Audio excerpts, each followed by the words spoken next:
So I've always been kind of involved in expression work for quite a long time. We're doing things like QC, library prep, sequencing, as well as data analysis at the end as well. So we're taking the data through almost from cells all the way through to the final kind of analysis at the end.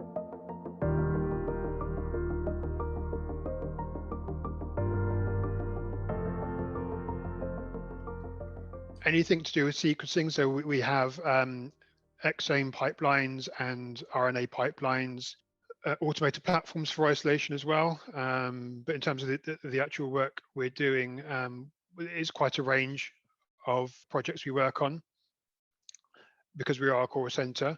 For example, we've just recently sequenced a large cohort of post-mortem Parkinson's brain tissue, several hundred samples for RNA Seq. But then we also kind of work on smaller kind of perturbation experiments.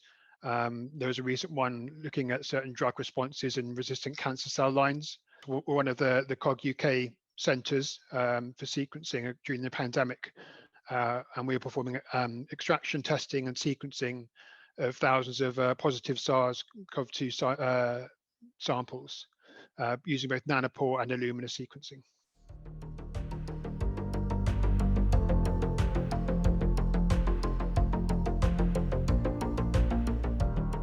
So we're a core centre, so we regularly review the assays that we use to see whether there's anything that's better out there, that's going to be more sensitive and more specific, and that is going to be more cost effective for us to run.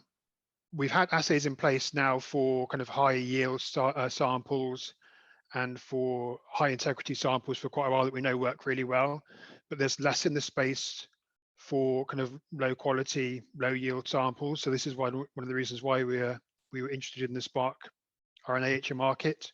We're also, because we're a core facility, we're cost recovery. So anything that's faster, we can charge less for. It becomes cheaper for us as a facility to run. And it allows us to basically run more samples as well. So samples we couldn't previously access because there was too low amounts of material, or it was too degraded. Hopefully, using these new kits, we can kind of generate data from. So if I was to give you an example, the previous assay we were using for ribosomal RNA depletion would typically take us 2 days. So we would do depletion on day 1, and then day 2 would be done doing the cDNA synthesis and library prep. With the SparQ kit, that's basically a 5.5 hour assay, even with automation. So we can go from sample to library in a day. And in theory, we can get the sequencing on the same day if we kind of pushed it that far, because it's so fast to do the depletion step. So in terms of our workflow, that's a big positive for us. So it's basically half that time we spend on that assay. The yields are comparable, certainly the ones we've run so far, and produce nice libraries and nice sequencing data at the end.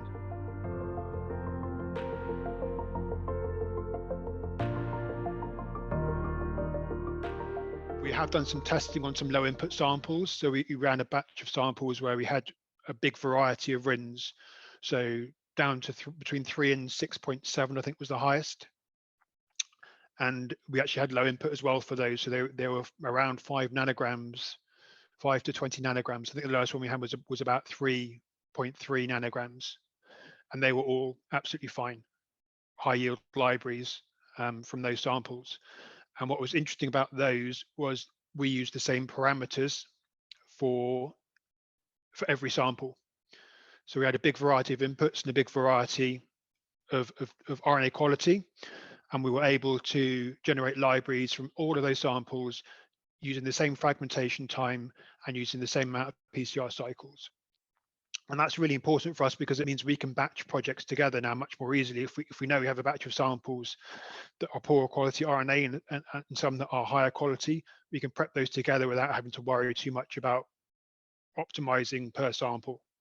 And again, that's a big plus for us. It allows us to run all those samples together, and it saves money for people because people can share costs.